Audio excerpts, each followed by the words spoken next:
And welcome back, YouTube. It's 10:26, still September 7th, 2021. So on my way to the Union Jack right now.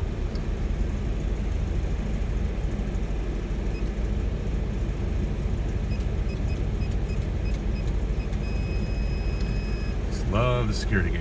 To be honest, the place has actually been a little nicer since the gate has been here, but it does slow me down getting in and out. So yeah, I got the tripod, got the extra screen, got one of my Samsung powered speakers, and I did grab a bag that has outlet strips and some other cables. I don't think I'm going to really need them, but it seemed like a good idea.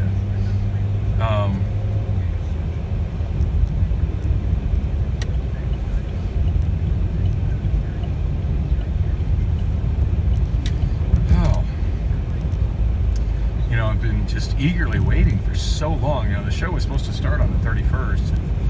I was supposed to do like a first sound check, video check weeks ago. So just the anticipation of how my setup's going to work on this system is just killing me. It really is. I am noticing I'm starting to have some issues with my computer, and it's a little scary because I do not have a backup one ready to go. So that's something I definitely need to make a priority as soon as I get my money, get caught up on my bills and stuff. Which reminds me, I think my power bill is due today, and I need to call SRP. But I'm sure they'll continue to work with me. I'm hoping. Anyway, gosh, where was I? Oh, so yeah, my hard drive's getting super noisy, and every now and then it feels like I'm running out of RAM, and I just got a feeling that my hard drive is kind of nearing the end of its life. I forget how many years I've had it, and even what the life expectancy is of this particular hard drive, but it just feels like I've got to be pushing it. And keep in mind, I mean, when you kind of look at longevity for a hard drive, that's kind of based on it sitting on a desk, not bouncing around in a road case from gig to gig to gig to gig, and getting set up, day in and day out. So, granted, it got quite a bit of time off during COVID bar lockdowns, but still, this hard drive has been more jostled than the average drive, and it's still working good. But yeah, every now and then it just seems like it's kind of lagging and struggling. I don't have everything backed up right now, so probably need to make that a priority to get another machine built and get another large hard drive. I did notice a issue with the computer the last couple of days that I've been working on music that's been disconcerting, that I've never had before, and that's I notice every now and then the TV screen, the signal to the TV screen flickers, and I've never ever seen it doing that before, so I don't know if that has to do with the fact that it's just has to do with the overall issues that I'm having with it, or if it has to do with it just didn't sync up very well with my TV on that particular boot. I did not try rebooting it to see if that cleared it up. I just it wasn't doing it that bad, so I just continued to work and try to be productive. And speaking of working and being productive, yeah, loads of fun adding new tracks. It's kind of funny, like deciding what I'm going to work on. Right now I'm still focusing on Funbox Karaoke, as I've was recently granted access to that whole library on MP3 plus G files. But I'm still doing the thing where if I find an artist, I'll pick the artist I want to work on from the stuff in Funbox Karaoke, but then I'll go through all of my inboxes to see what else I have from that particular artist that I can add, and I'll try to get every single file that I've got for that artist done before midnight rolls around. today in my new editions for September 7th, I've added the Pixies. I've added a bunch of songs for the Pixies. I was absolutely shocked how many songs I was sitting on for the Pixies. So I would say I more than doubled my selection of Pixies karaoke. Now, granted, I already had all their big hits. So most of the stuff I added are lesser known deep tracks, although I did add Gigantic, which is a somewhat popular song, and also Letter to Memphis. And, you know, I haven't heard Letter to Memphis on alternative radio in decades, many decades, but I do remember when I first moved out here, you know, which was end of 90, well, not first moved out here, I mean, my folks moved me to Phoenix when I was a toddler, but when I first, like, permanently moved back here from Wyoming, that was in late 1991, and Letter to Memphis was a current alternative hit, and that was when alt radio was not such a mainstream thing, but KUKQ 1060 played the crap out of that song. I freaking loved it. It seemed like a couple years later that The Edge, which I believe was 106.3, they came on the air, and I recall they used to play Letter to Memphis every so often as well, but yeah, somewhere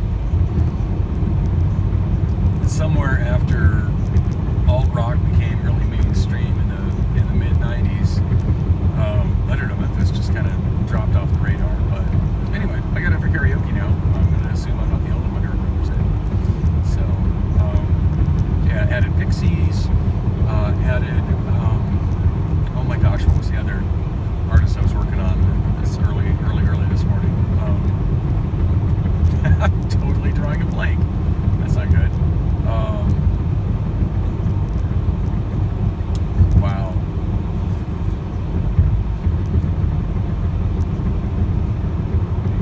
I am absolutely drawing a blank right now. I do know yesterday, I mostly worked on, or pretty much all I added for karaoke yesterday was Cypress Hill.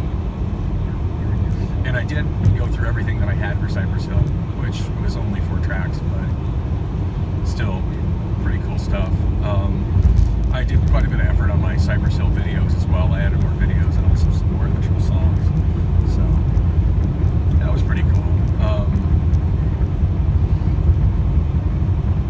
Oh gosh, I'm trying to remember the other artist I worked on this morning, other than Pixies.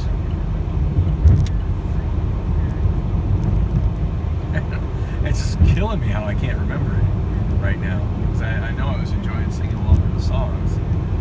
And it's something, you know, Funbox that I prioritized.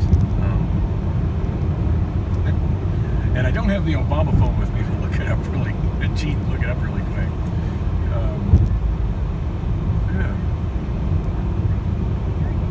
Seems like it was another 90s alt rock kind of band as well, but I'm trying to remember which one.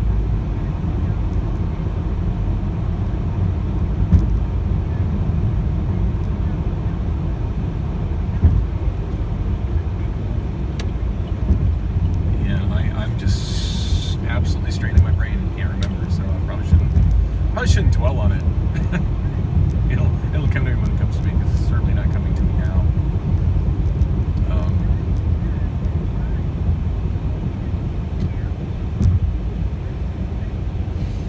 It's absolutely killing me that I can't think of it.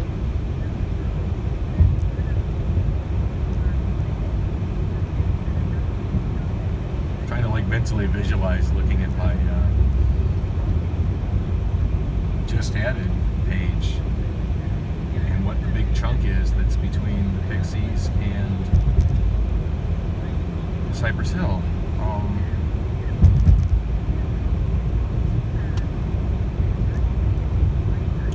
It's absolutely gone out of my mind.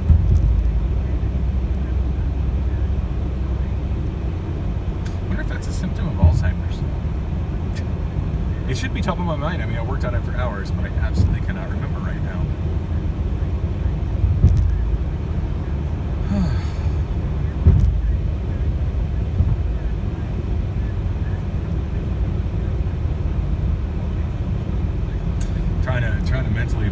is moving the files, trying to mentally visualize the scrolling lyrics, trying to draw a memory of singing along to the songs, and I got nothing. It's really upsetting. It's like there's a big hole in my morning, and I can't remember what I was doing just a few hours ago.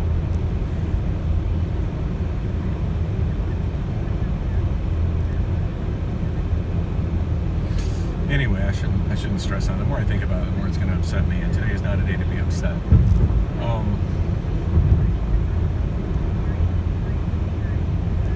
Anyway, I do want to get back home and work on more music after I do my little test run up here at the Union Jack. I think I'm up to 96 songs in my just added list right now, which is really exciting. It's been a long time since I've had that number over 100, and I can't wait to see it over 100 again.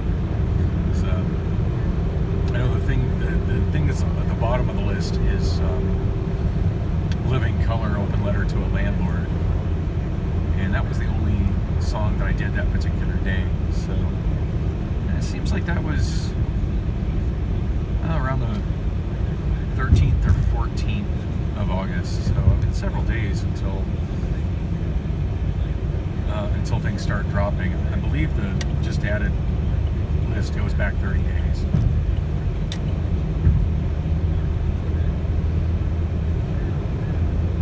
Anyway, I also worked on some other videos, and the other thing I've been working on is, you might remember I mentioned that one of the issues I've been having with this computer and it having RAM issues is that I had a directory that had over 13,000 files in it. So those all being streaming site downloads, mostly from YouTube. Going through those, trying to organize all the karaoke by whoever made it, and that's been quite a project. So of course it slows me down on adding new stuff, but that's something that just absolutely needs to get done. And it's been neat, like as I've been doing it, I've been seeing stuff that like I totally forgot I had. So it's kind of nice, like it kind of goes into my mind, and if somebody, you know, hopefully if somebody asks me for it, like it'll jog my memory. I'll be like, you know, I think I have that, and even though it's not in my database yet, I'll be able to quickly pull it up for whoever wants to sing it. And it's going to be nice having all that stuff more organized. And it's all getting, you know, I've been making a lot of headway at that. And I've also been working on downloading more stuff as well, and getting some more stuff into my karaoke version. Shopping cart, about to do another order from them. Although I'm drawing a blank on anything really cool that I've added from them lately. But God, it kills me that I can't remember the other band I did this morning other than the Pixies.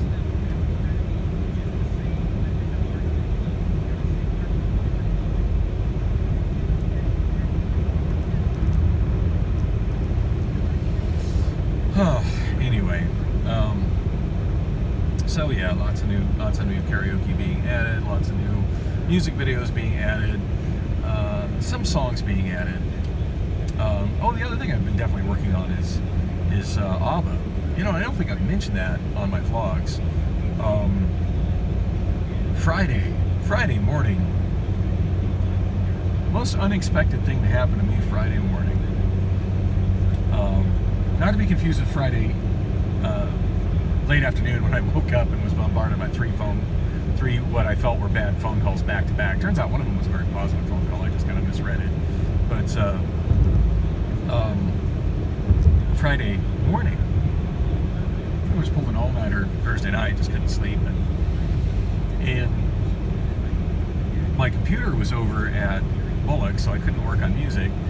So I was just kind of farting around on you know, doing my usual, farting around on YouTube, farting around on Reddit, and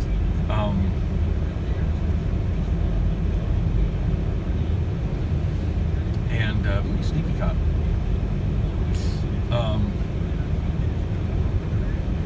And the most unexpected thing popped up into my inbox.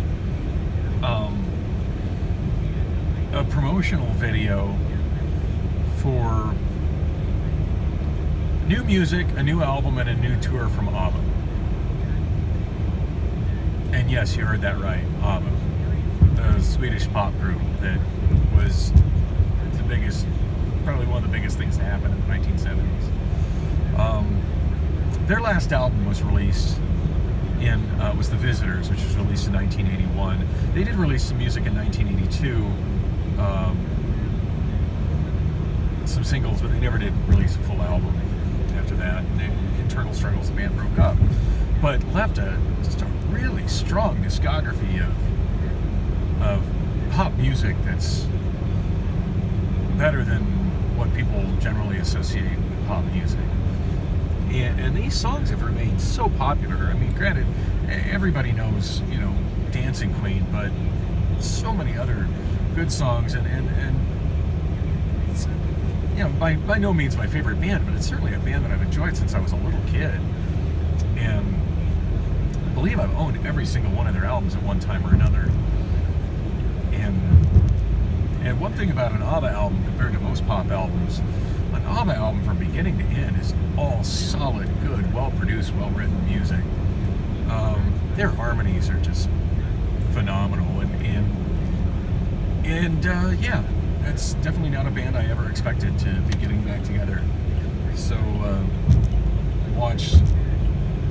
watched their big world premiere live stream, which included a pretty long interview with Benny and Bjorn, and I was really disappointed that the ladies weren't involved in it, but there was some video clips of them. There's some stuff kind of explaining like what they're planning on doing for their tour, and it's kind of like a virtual tour, which is a little disappointing, but then again, I mean, they're all pushing 80 years old, so this is an extremely ambitious project. To be hitting the road like they're in their 20s or 30s, yeah, probably not a good idea. Memory serves, that's kind of what killed Roy Orbison. So, and he wasn't anywhere near that old. So, I'm very interested in how this virtual tour is gonna go, and I'm kind of interested in going, and probably bring my mom. That's just one of those bands that I always listened to as a kid with my mom, and we always enjoyed together. So, and as I've been an adult, like, it's just something that I can always put on that we both enjoy. So, and as a DJ, that's certainly a band. I've noticed that, when I have a really, really mixed group, I'm talking from teenagers to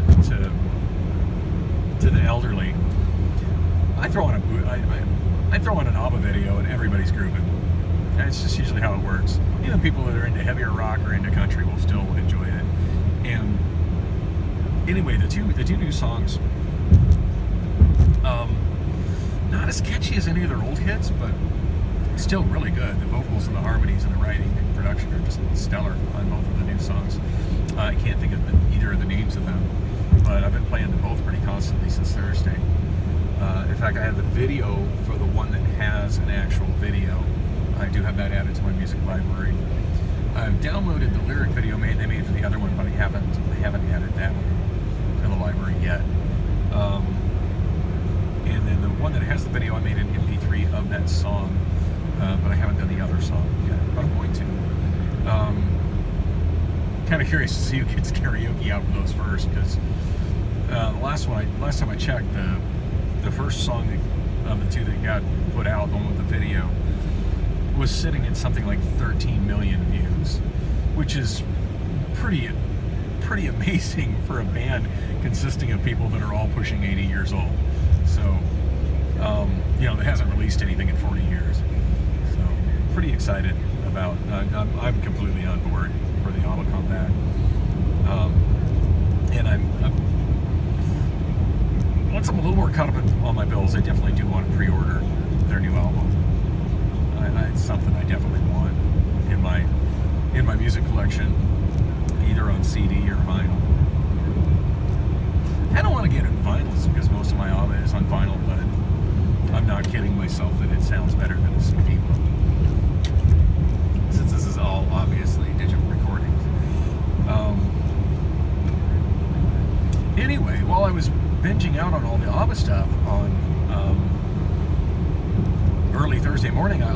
noticed that they went back through a lot of their, maybe about a week and a half ago, in preparation for this resurgence and promotional push on this reunion and album and tour. They have gone back and remastered their most popular music videos from film. And since these videos were shot in the 1970s, they weren't shot on videotape, they were shot on film. And one of the beauties of film is that film is, by its very nature, high definition. Music videos that are shot on videotape, which most videos were in the 80s, there's only so much you can do to make them look better. Upscaling only gets you so far. But things that are shot on film can be digitized in very high resolutions, and they've actually gone back and done a bunch of their videos in 4K, which is, of course, overkill for my setup, but I did download them all in 1080p, and I'm just astounded how good they look. I mean, they've always sounded good. I've got a 1980 Laserdisc of ABBA videos, and the sound is, tremendous on it, but to see it, see these videos in high definition is almost like seeing it for the first time. So yeah, I did a lot of that yesterday. A lot of those added. And it's honestly, it's going to take some self-discipline for me to not overplay them. But yeah, pretty stoked about that as well. And I still haven't remembered the other band that I had today.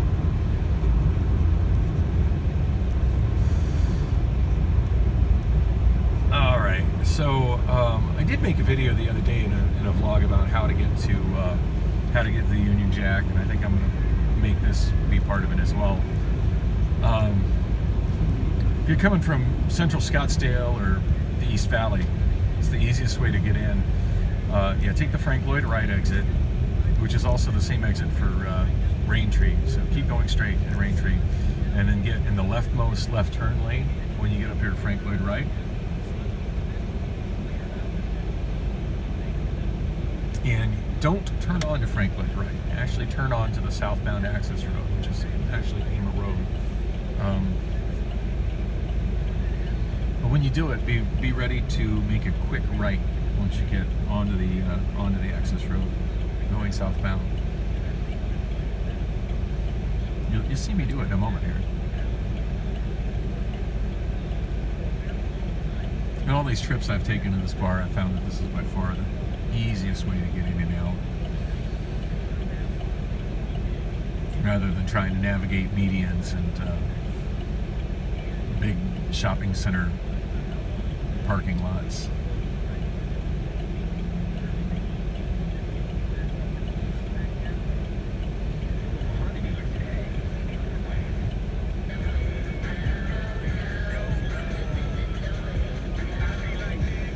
Ludacris.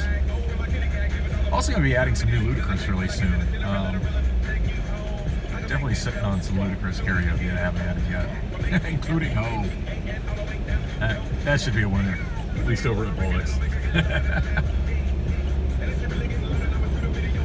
Which reminds me, I added another song that I was totally going to do last week at Bullets, and I didn't. I just got Slammed by Onyx, which is something I've wanted for karaoke forever, and there's just never been any good versions. I did preview a version that SBI has, and it's like a remix. Apparently the version that was a hit in the UK sounds nothing like the version that was a hit in the United States. And as a general rule, I don't add lesser known versions of songs, like remixes or editions of songs, unless I also have the most popular version. So I found it really confuses and frustrates the singers. They'll just think it's the wrong song.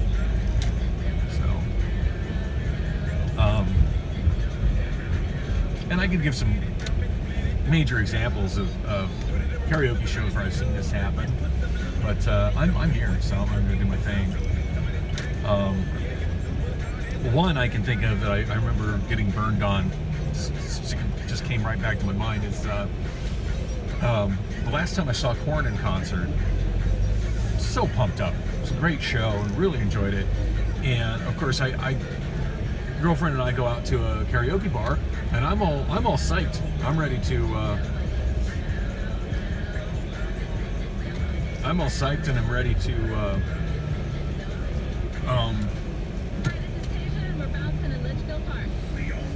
And I'm ready to rock some Korn. And I'm trying to remember the name of the song that I put in, but it's like a heavy Korn song. It's got a lot of the just crazy, weird Jonathan Davis growling, scatting kind of thing going on, and I just saw him do it. Like, I'm in the mood to do it, and that's what I asked for. Korn. I think it Got the Life, but I'm not 100% sure. But I think it was Got the Life, and I write it down, and it's by me, just by myself. I'm the only name on it. That's the artist and title and name I put on the slip. And when the song comes up for me to sing, he puts up the MTV Unplugged duet version with Korn and Amy Lee. Now, why the hell would I, by myself, want to sing that version?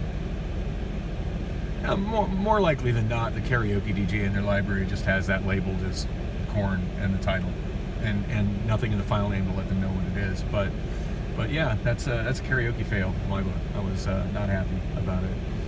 I went ahead and sang it anyway, made the best of it. But yeah, I do my best not to have that sort of thing happen at my show. So anyway, I'm here. It's time to dazzle the bar and staff. Thanks for watching.